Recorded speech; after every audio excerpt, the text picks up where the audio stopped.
All right, well, we're recording right now. All right, but everybody gets a song, so hold on one second here. Oh my gosh. Oh! Oh God. All righty. Is it a Doesn't really Britney start until song? the song starts, so,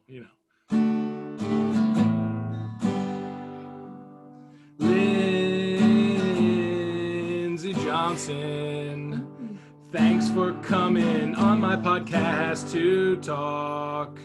Hey, thanks for dedicating your time to be on the podcast. I really appreciate it. Oh, Lindsey Johnson. I know where you're living, and Portland sounds very, very cold. True. Hey, Lindsey Johnson. Yes, that's right. Today on the podcast, welcome Floridians, I have the one and only Lindsey Johnson, an expert in the state of Oregon, Chinese medicine, and everything in between. I mean, I just got to give it up, the one and only Lindsey Johnson. Lindsey, welcome to the podcast. How are you? Hey guys. I'm doing great. I love to think that you think that I'm an expert on all things in between Portland and Chinese medicine, because that's a lot of things. That really spans the globe. That really spans the globe. But I can say that you are, in fact, an expert in Chinese medicine. In fact, you just opened up your own practice. Is that right? I did, yeah. I opened up a practice inside another practice. So it's like me and my tiny business inside a bigger business, which is cool because it's kind of the best of both worlds. And for people that aren't familiar with that, that's kind of similar to, you work at a barbershop or a salon and you own a chair, right? Yeah, exactly. Yeah. So I have two rooms, or two treatment rooms, and an office that I'm here 5 days a week. Woo. Treating humans with acupuncture. The real deal. All right. Well, before we get in too far into Portland, into Chinese medicine, into poking people with needles or other things, I want to go over plugs. We like to do the plugs at the top here. Lindsey, what can we drive listeners to check out if they want to know more about you or anything that you want to reference? Well, Peter, I've got just the thing. Go ahead. Okay, so there is a documentary that I am actually very passionate about telling everyone at least 4 times that they need to watch every time they see me. Yeah. It's called Dope is Death. Kind of a hardcore name. It is Black History Month currently, and the documentary is about how the Black Panthers and Young Lords in the Bronx in the 70s started the first acupuncture heroin detox center. Whoa. And it's very badass. It's a very good, easy watch. And it's for free right now on Vice. So if you search, and I think it might be just through February. I'm not sure if it goes into March. I hope so. I looked for an expiration date on the website and I couldn't find one. But I know that they're hosting it for Black History Month. But yeah, so if you search Dope is Death on Vice, you will find it very easily. It comes up like first search thing. I think it's like an hour and a half. Really good watch, really good history. And it also brings a union between Black culture and free community healthcare and acupuncture, because acupuncture is something that kind of gets this rap that it's only for kind of more expensive, holistic women, essentially, who seek it. And this documentary totally slashes that. It debunks the idea that... Debunk, that's the word, yeah. Yeah, the way you're describing it sounds like it debunks this idea that, alternative forms of treatment or medicine, they're only for a certain group of people. And this kind of disproves that, right? Totally. Wow, how cool. How and the primary activist in the movie is Dr. Mutulu Shakur, which is Tupac's stepdad. So that's fun. No way. Yeah, he was a very powerful Black Panther activist who is currently in prison for Wow. that time period because the government didn't love the Black Panthers. But that's a story for another day. Damn, dude. Well, and then to finish up plugs, where can we find you on the internet? You can find me at 10k.acupuncture. So on Instagram, 10k spelled out, TENKAY dot acupuncture. Cool. Oh my gosh, how fantastic. Well, Lindsey, let's jump right into it. I've known you since you used to live in Los Angeles, but you grew up in Oregon and then moved to LA and then moved back to Portland, or what's the timeline there? I'm actually from Santa Clarita. That's right. Oh my gosh, yes, Santa Clarita. Okay. Yeah, I'm from the suburban lands of Los Angeles. And your family is still there, right? Yeah. Okay, right. Okay, there you go. So your family's still in Santa Clarita, and then you decide to check out LA. And then what we're gonna talk about Portland. So what drew you up to Portland, where you've been for how many years now? 5, actually. 5 years. Which is kind of wild. I came here for grad school in 2016 for my master's program for acupuncture. But previous to that, Portland was one of those places that I'd always kind of fantasized about. And it was also a place that everyone who had ever really known me really well was like, you're probably going to move to Portland one day. Really? Which I always thought was funny. It was kind of like when people are like, when you watch this movie, it's going to be your new favorite movie. It was like that with Portland for me. Did you find that insulting at first? Because I would be like, no, you don't know me. Shut up. Yeah, it was. Well, actually, if we're gonna get real, yeah, it was. So the one of the most memorable, "You're gonna move to Portland, you're gonna love it" comments came from my first love's best friend. Oh wow. He was like, "You're not gonna date men." He's like, "You're going to move to Portland and you're going to be like in a long-term relationship with a woman." And he was like, "And you're never going to look back." And I was like, at the time, I was like, well, that does sound kind of cool. Yeah. But also, I feel like you're implying that this relationship is going to end and it will never end. Yeah, that first love, it cuts the deepest. It really does, doesn't it? Oh, it did. Which is very cute and silly to look back on how just like I was at the time. But were they right across the board? This friend of your lover, did you move to Portland? Are you in a female relationship, monogamous I am relationship right now? In a relationship with a man. Dun dun dun. I Sorry, know. ladies. Sorry, ladies. She's taken. I feel like the first part of that in Portland is challenging because there's that being the monogamous side, because I once went up to Portland and I took a lover, and and her and I took a lover. How dare you? I know.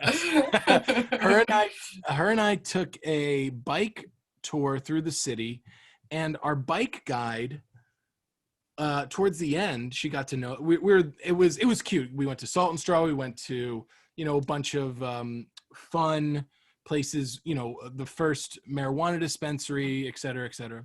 Nice. This like old firehouse that was like right on the river that is now a dispensary. Really? Yeah. Oh my gosh, I need to figure that out and show that to my dad. Oh yeah. That's funny. My dad is a fire captain. It's across. You know where Voodoo Donuts is? Yeah.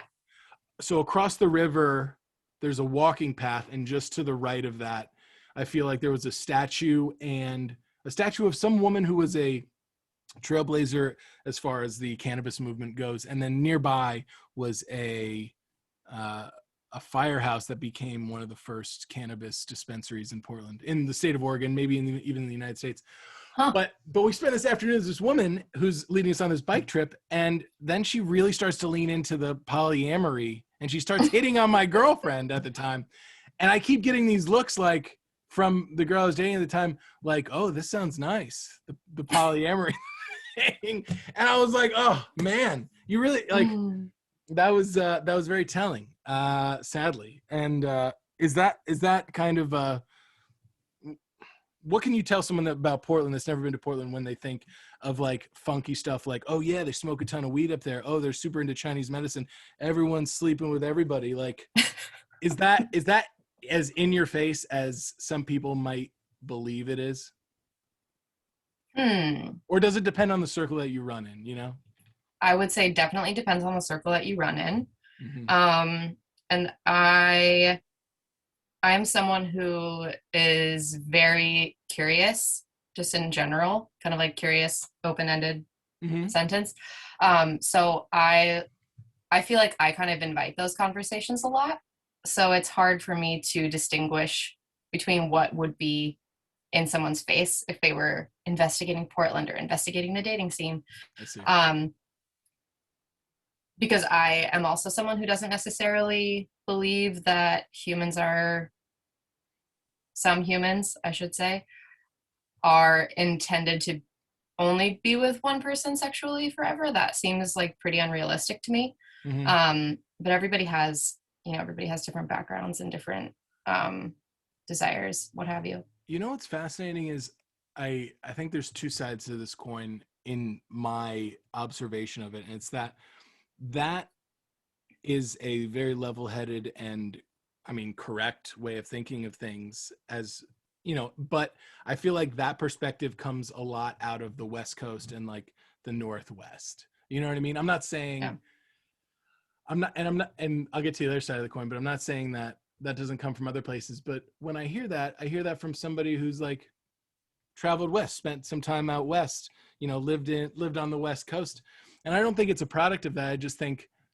I think you just have more of an opportunity to think freely, like, you know, search for, you know, what makes you happy, search for alternative medicines, you know, what keeps you healthy, etc. I feel like things are just out there, right? Yeah. I think I feel like, to circle back to your question a little bit, when I did move to Portland, I noticed, because I was single and ready to mingle at the time, I was using Tinder and Bumble, and there were a lot of profiles that either implied people were in an open relationship and they had a solid primary partner, but they were open to dating other people, or people who were like, what's the word? Like solo partnered. Oh, interesting. Oh, I think I'm butchering it. That's something like, there's a lot of words, Peter. There are so many words that you gotta learn. A lot of words, a lot of pronouns, a lot of terms. I mean, when you when you're just creating a new subsect of dating, it's like, you know, who cares? Like, let's just throw out whatever, every term that we knew before, and it's whatever. The other side of the coin that I was getting to, that you alluded to, was that, you know, the more people I talk about on this podcast, it's kind of like the city is what you make it. You know, those opportunities for whatever you'd like is out there, and you can find those types of things all across the United States, in any city. So that's kind of interesting and fun to think about, though Portland gets that rap. And for most of the United States, I feel like Portland was established in like 2012, you know? Definitely not true. But like, you know, once Portlandia started coming out, came out, everybody was like, oh yeah, Portland, like, West Coast Brooklyn, or like Brooklyn West, you know? Was it that when you first moved there? I mean, you started in grad school there, so I imagine you were around a ton of different, you know, free thinking people. Yeah, Chinese medicine school is definitely an interesting mix of humans, for sure. Okay, wait, what was your question though? I think I got sidetracked. Are there an influx of people recently? And I know there is, you know, since to the general public, Portland didn't really become a city until 2012, when it became so, you know, became such a bigger city. But on my times that I visited there, it's not such a big city. It's like a It's town. tiny. It's Yeah. the best. It's a cute little That's town. why Portland is the best, because it has all of the wonderful community, close-knit love that a really cool neighborhood has, but it also has the convenience of having an international airport and having a cool downtown, and it's like a neighborhood city. It's really wonderful. What would you say the median age is in Portland? For instance, I would say places like New York, LA, people are in their 20s there. They just left home. Places like Denver, I've heard, are like, great for 30-year-olds, etc.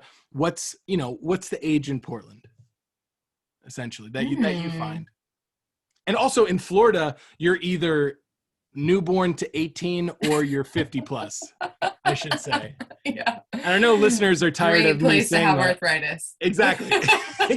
That's where they need you. They need you in Florida with the acupuncture. Oh man. Right now, Miami sounds fucking great. Okay, age group of Portland. I would say, okay, so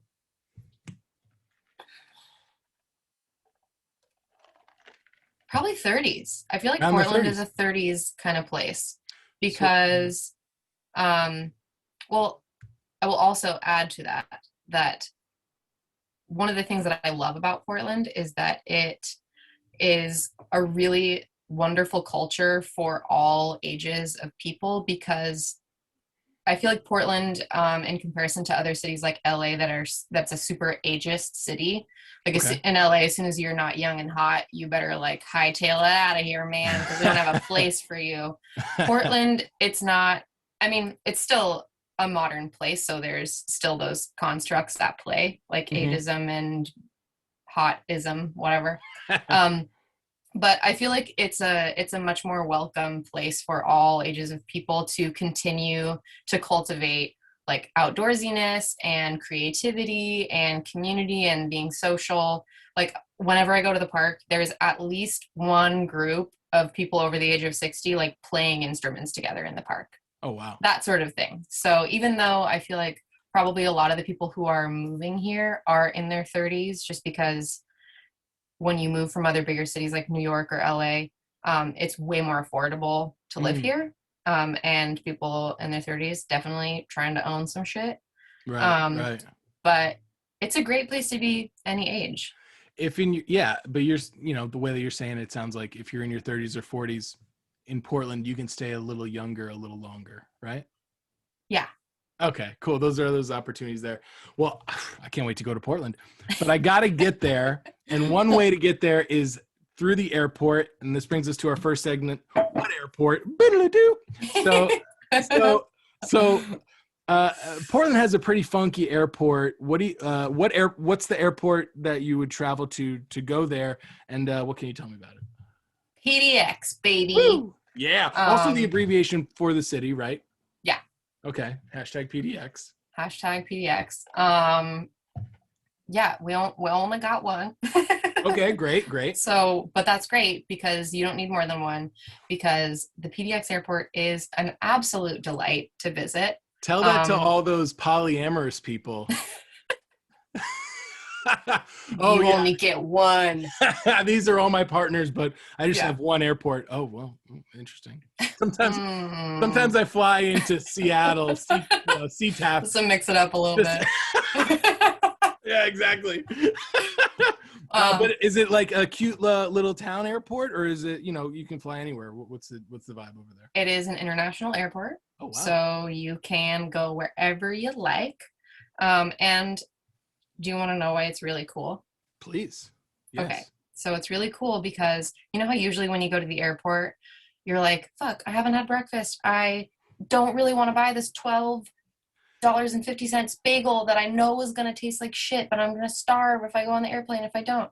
So the Portland airport has a law that was passed by the wonderful, loud voices of Portland that says that you're not allowed to inflate the prices of any business just because it's the airport. Oh, that's incredible. Starbucks at the airport is the same price as Starbucks outside the airport.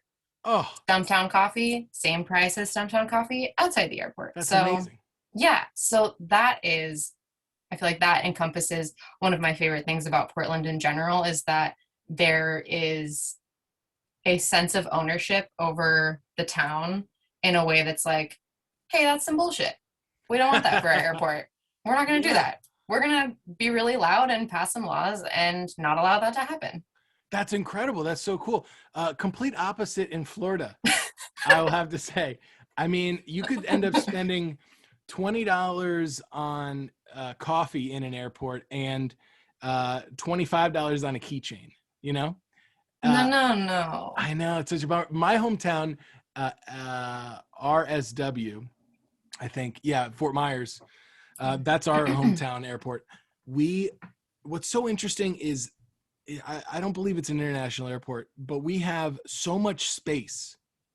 In fact, there's just, it's set up like a mall. You know, there's all those stores, there's your Starbucks, your Hudson News, your whatever. Yeah. There's so much space. It's like they're expecting 1,000 people in there when there's about 200 people.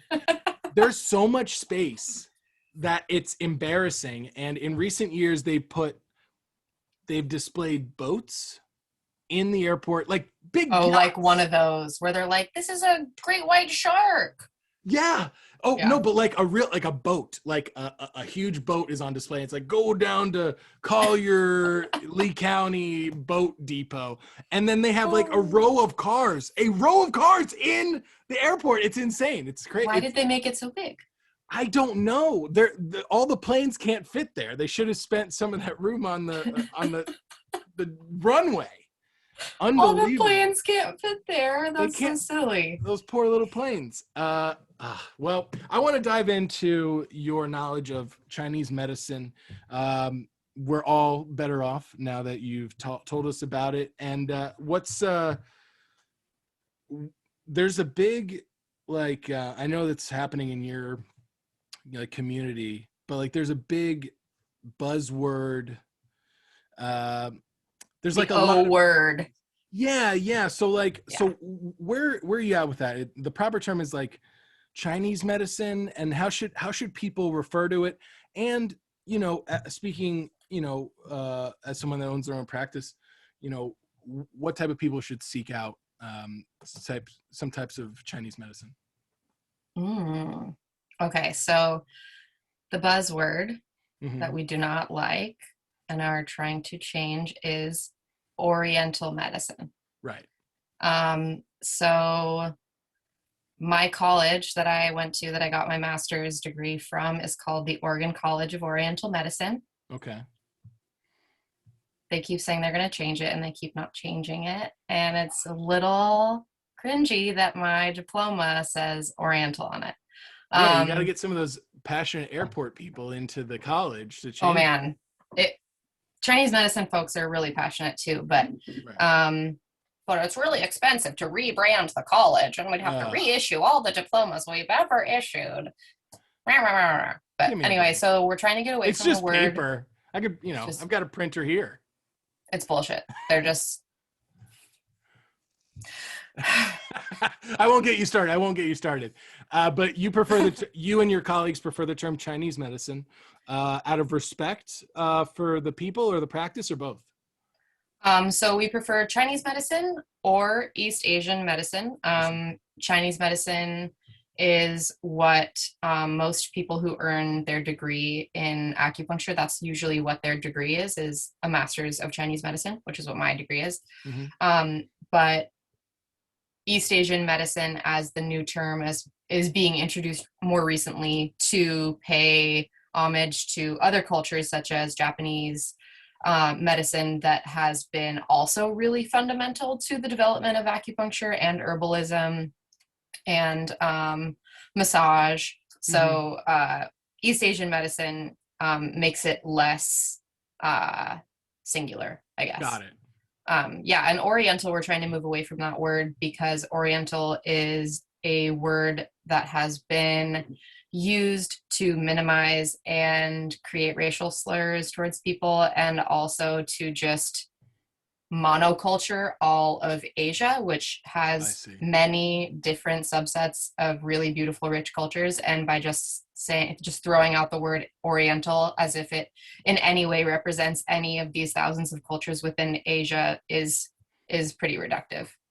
Right. So in trying to, or in the practice of changing the verbiage or the terms, you're trying to be just more inclusive, more encompassing, rather than trivializing the way that, the past words had been used, right? Yeah, we're trying to start fresh and Cool. move away from words that have been used negatively, namely by American government and things like that. What who would you refer to Chinese medicine?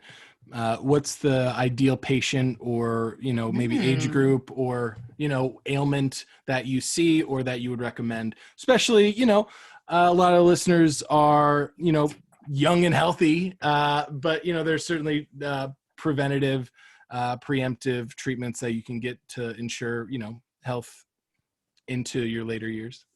Yeah. Sorry, I accidentally yanked on my headphones cord. So that's a really interesting question, because I feel like acupuncture is good for everyone. Yeah, that's okay. Yeah, I mean, I don't want to be that person that's like, but everyone should get it. But they probably should. Sure. So acupuncture is, for the most part, thought of as a remedy for people who are in pain. So you have back pain. Oh yeah, acupuncture is great for that. I get a lot of questions about, oh, well, I have this going on. Is acupuncture good for that? Or like, I have acne, or I have really bad periods. Like, acupuncture is not really for that, right? It's more of like a back pain thing. And so people who would benefit from acupuncture is anyone who feels out of balance in some way, whether that is feeling out of balance in managing stress, where your stress is manifesting in your body, whether that's through like a really upset, like worry tummy, or if that's someone who feels out of balance because they're not sleeping. That's definitely out of balance. Or somebody who should be menstruating and hasn't had a period in 6 months, but they're not pregnant. Oh, wow. So those sorts of things, which you really could go on and on infinitely in the human condition, and figuring out ways where balance could be reintroduced. And that is the essence of Chinese medicine and acupuncture, is that we're using tiny needles to figure out where things have become blocked or like deficient, if that makes sense. Yeah, to seek out Chinese medicine or alternative medicines here, or treatments, is to seek balance, and then through those treatments, it is the goal to attain that balance, is what you're saying, right? Yes. And I'll also say, I used to refer to many things as alternative, and I'm transitioning the way that I talk about things and calling it complementary, not to be another person who's like, this is actually the word that you should use to call this. But I find for myself, because that's another common misconception, is that people think that you're either a Western medicine person or you're Eastern medicine person. And that is just not my vibe at all.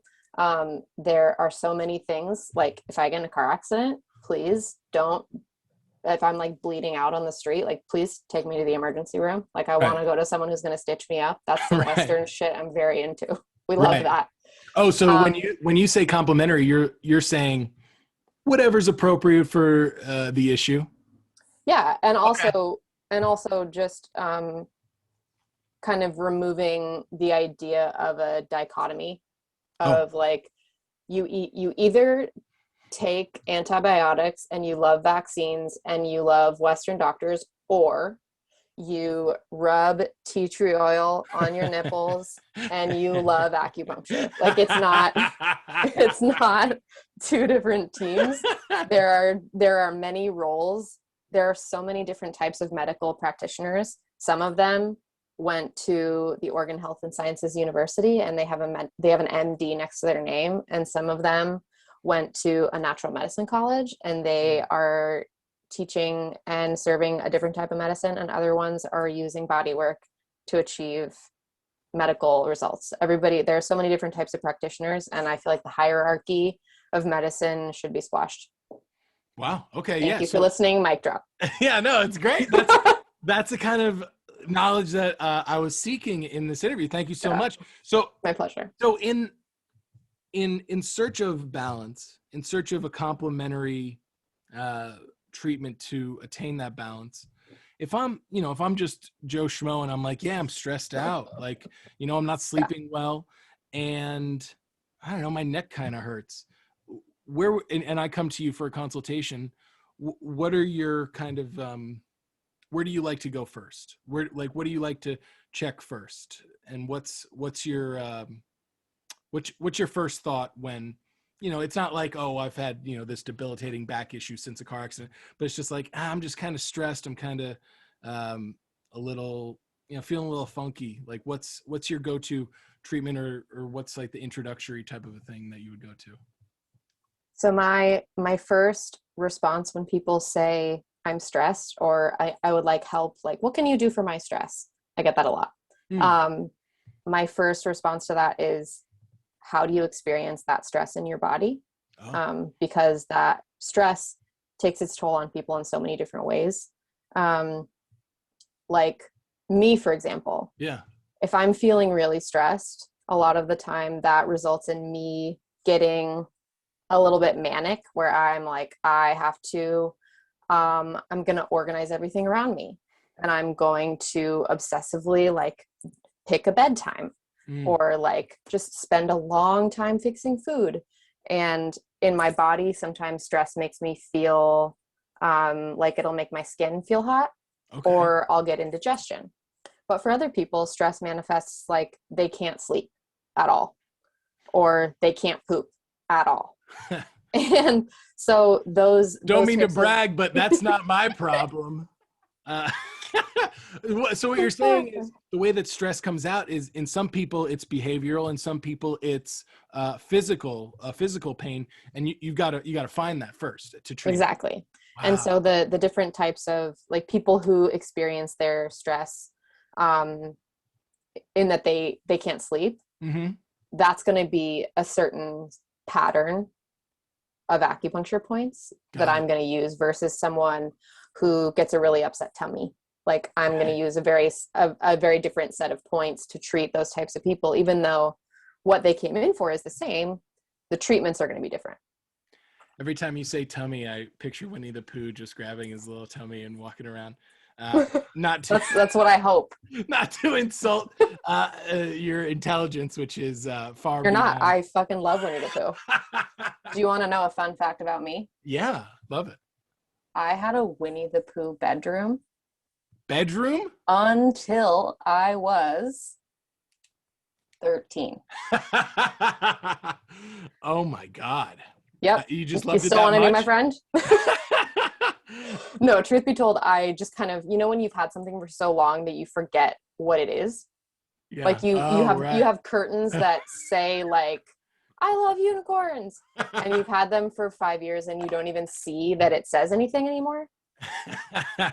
And then I was like, I'm going to be like, Dad, I'm going to go to high school and I can't have Winnie the Pooh curtains. What did he say? He was like, my little girl. I think he was probably like, yeah, you're right. We need to fix this up. He was like, yeah, I've been waiting to have this conversation for about 7 years. Yeah. Also, we're throwing out the Winnie the Pooh bedroom set. You're going to stop breastfeeding. The whole set. You're going to stop breastfeeding from your damn mother, and you're going to learn how to ride a bicycle with 2 wheels, Lindsey. Man, I was riding a bike pretty young, though. This is something about me. I didn't learn how to ride a bike until I was 12. Okay. It's kind of. How old do people, what are people like, usually like 7? I think much 6? younger, yeah. I remember my grandpa helping me learn how to ride a bike in the condo that we were living in. And it was funny because what was crazy about this scene was this was condominium community where you had to be 65 or older to live there. And it's my grandparents, me and my mom, and me and my mom are the youngest people there by at least 30 years. Yeah, I bet. You know, Florida. me like 60, 70 years. And here is my grandpa trying to get me to learn how to ride a bicycle. And kids drove by from my school and they saw me with training wheels on and they made fun of me. Oh, So baby Peter. at the time, my grandpa was trying to keep, at the time, my grandpa was trying to keep my existence a secret from our neighbors. Meanwhile, I'm trying to keep the fact that I don't know how to ride a bicycle secret from my classmates. And we all got found out at the same time. There's incredible stress on the family. And, I'll never ride a bicycle again. You have bicycle trauma. I know, seriously. And could Chinese medicine help me get past that, or am I doomed? You know, yes, it could, Peter. Because let me tell you something. You store that feeling of shame in your body somewhere, and that's where acupuncture comes in. It's probably I probably am storing it in my fat ass. I thought you were about to get a little emotional there, and then you started talking about your fat ass.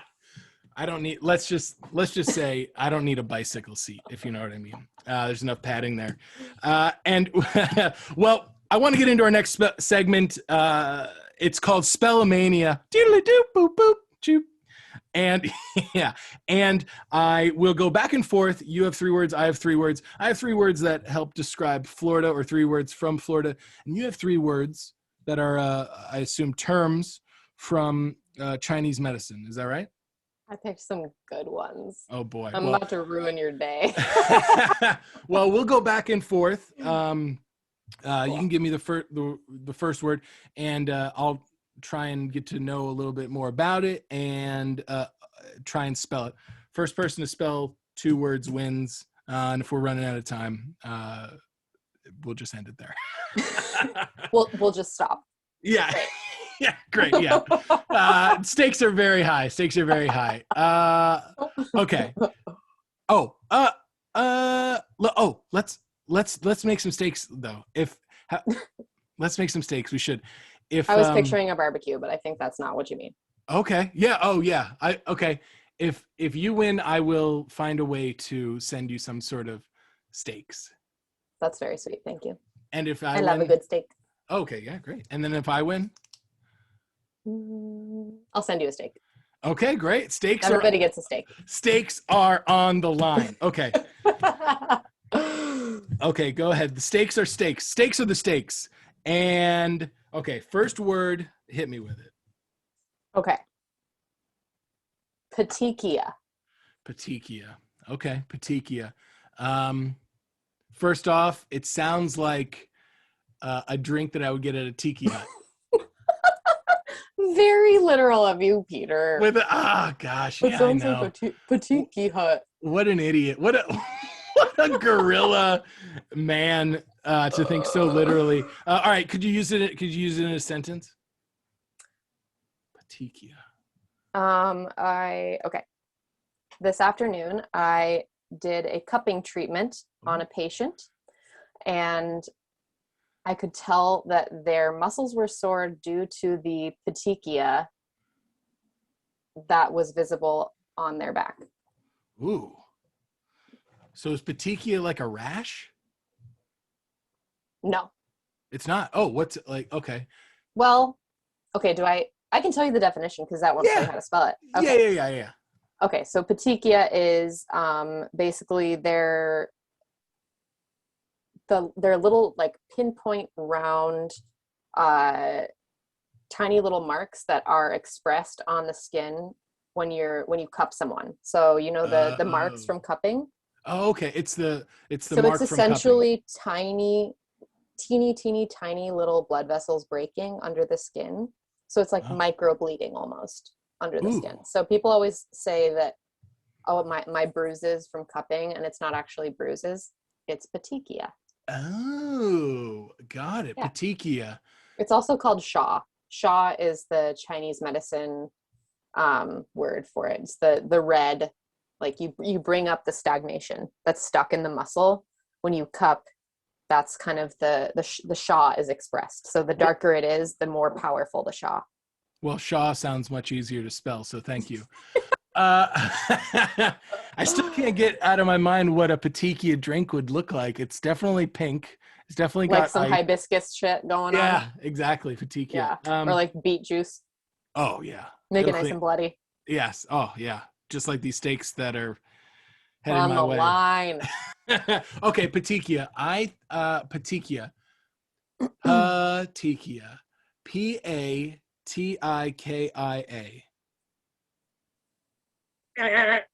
Oh, did I get it wrong? How do you spell it?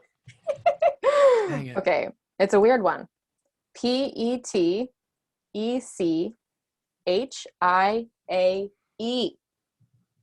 Whoa.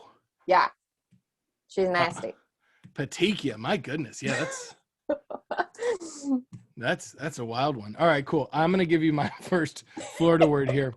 I told you I was gonna ruin your day. I know, it was great. That was fantastic. I'm excited to get this knowledge out. First Florida word for you: peninsula. Oh God. Florida's a peninsula. That it is. It is. Do I try to spell it right away? You could. I mean, you could. You could ask me any questions about it. I could use it in a sentence. I could tell you the language of or guess the language of origin. I just know how to spell it. Fairly familiar with all of those things. I actually am a little bit sensitive about my struggles with using the correct geographical words for things. Oh, like what? Peninsula, inlet, right. estuary. I'm getting better since I've moved to Oregon because Oregon people know all of those things. Why are you so sensitive about those things? Because I really wish that I knew them better. Oh, okay. I wish I knew the words, and I get like flustered when I'm like at the beach and there's a sandy area in a body of water, and I'm like, is it a peninsula? Is it a estuary? Is it a inlet? What is it? Better not say anything out loud, as they'll. Exactly. I just keep it really hush hush. Yeah. Florida's a peninsula, and it might as well be an island because it's a very hard place to escape. And also, Florida man, he'll get you. Oh yeah, every single time. There's the island, there's peninsula, there's an inlet, like you mentioned. What else? What else did you say? So what many. are the types of land masses are there? Oh, I don't know. I'm getting continent. It's all the little ones. I know the big ones. Oh, okay, it's just all the little shitty ones that little LA girls don't know, and then they get embarrassed when they move places where it's intelligent people. You know what people say? You know what people say in Florida? Let's go to that place over there. That's what they say in LA too. I fit in. That spot. What's that spot called? The peninsula. In fact, I think peninsula is like the biggest vocabulary word I learned in elementary school or high school or middle school or schooling at all. In high school. There was no petechia in high school. No. Petechia, and yeah. Okay, I'm struggling with the amount of N's that are in this word. So I'm just gonna go for it. Just like taking a moment to marinate my steak on how many N's. All right, I'm gonna have to ask for an answer right here. Okay, P. P-E-N-I-N. Okay, I have to write it down. I'm getting stressed. I'm not a visual. I can't do things in the air. I'm a write it down person. Okay, P-E-N-I-N-S-U-L-A. Ding, ding, ding! Correct. That is good. Wow, go you. I was getting confused because I was putting Pennsylvania in my head and putting two N's, and then I was like, no, that's Pennsylvania, not peninsula. Don't want to mix those up. All right, let's move on to your next word. What is your next term? It's a really good one too. Okay. Sequela. Wow, that sounds like a type of tree that could kill you. A sequela. Don't fuck with the sequelas. They poison. Sequela. Yeah, that sounds like a tree that's like trying to get you into an accident. on the road. You know, It's it's like, yeah, exactly. It's covering up a stop sign and it's in the road, so you got to swerve. It's haunted. Sequela. What's the definition of sequela? What is the real definition of it? So it's this haunted tree. Yeah, exactly. I nailed it. Yeah. Okay, so a sequela is a condition that is a consequence of a previous injury. Okay, so like a secondary type of injury, like. Yeah, so we would say that like so for example, when someone gets COVID, the respiratory symptoms that linger oftentimes for many, many months after COVID would be COVID sequela. Or when people have a stroke and then all of a sudden they don't have feeling or ability to move one of their arms, that would be like neurological stroke sequela, symptoms that linger after some other health crisis occurs, whether it's an injury or neurological or cardiovascular or what have you. But how would you use that in a sentence? I treated someone this week who came in seeking relief from stroke sequela symptoms. Oh, okay. Wow. Sequela. I'm going to spell it. S? Did I get that right? You got it. Yeah. That was good. He a smart boy. Well, we can stop right there. Saquilla.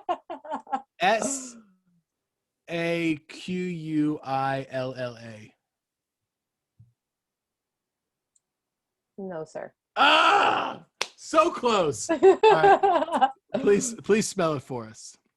Sequuelae. Sequela. Sequuelae. Correct. Sequela. Well, because of time, looks like you won this one. You'll find a steak. Bummer. You'll find a steak headed your way. Steak in the mailbox. I love a good steak in the mailbox. Exactly. Yeah. I'll just ship it direct. Just throw it right in a priority box. So sweet. Fantastic. I'm happy to have learned those two new words. And before we wrap it up here, I like to ask everybody in our final segment one last thing, one good thing. What is one last thing that you would like to tell people about Portland? If, for instance, they're dropped there, they go through the airport, they find themselves in Portland. Or one thing that they should know, or one good thing that they should be aware of. Okay, so my most favorite thing to do in Portland is both free and wonderful. Oh, it great. is to visit Cathedral Park. Okay, what's that? Cathedral Park is in North Portland, and it's in the St. John's neighborhood. St. John's. Johns. Is that even further north of Alberta? Because I'm familiar with like Alberta.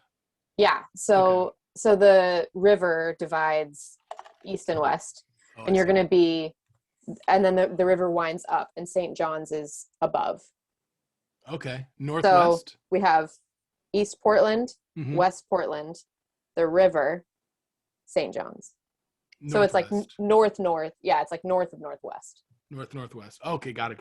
Yeah. And it's Cathedral Park. What do you find over there? Yeah, so Cathedral Park is wonderful because it's underneath the St. John's Bridge, which is probably the bridge. It's an iconic Portland bridge. It's probably what you've seen in a lot of Portland imagery, because Portland is Bridge City, because we got a lot of bridges. Yeah. But this bridge is really beautiful because it's painted this really great teal color.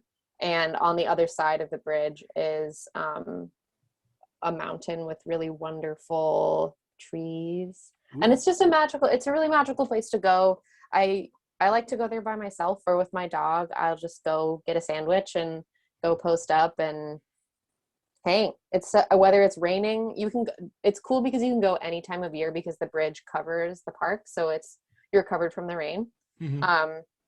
And I used to live within bike riding distance there, and I would just ride my bike out there and hang. Oh, so Or cool. you could ingest some substances and hang and have a really good time. Have a really groovy time with your bike tour guide. Yeah. I'm coming for you. I was going to say too, because you mentioned what would be something that people might like to know if they don't want to seem like a sore thumb sticking out in Portland? Absolutely. People in Portland don't use umbrellas. At all? No. You got to get a good rain jacket, honey. Oh, okay. Yeah. So you just get a good rain jacket and you just pretend it's not raining. That's amazing. You got your North Face, you got your Patagonia. I brought an umbrella to school, and my Oregon like colleague friends from school were like, they were like, we're not. You can't really don't do think that. so, honey. Yeah, we don't do that here. Yeah. Thank you. Thank you so much for taking the time being on the podcast, educating everybody. I really appreciate it. You've been a fantastic guest. Thank you so much for being on. I really appreciate it. My pleasure. It's good to see your face, my friend. Great to see you too. Glad you're doing well up in Portland. Congratulations on the practice. And everybody can find more details in the description of this episode. And Floridians, thanks for listening. I'll talk to you next time.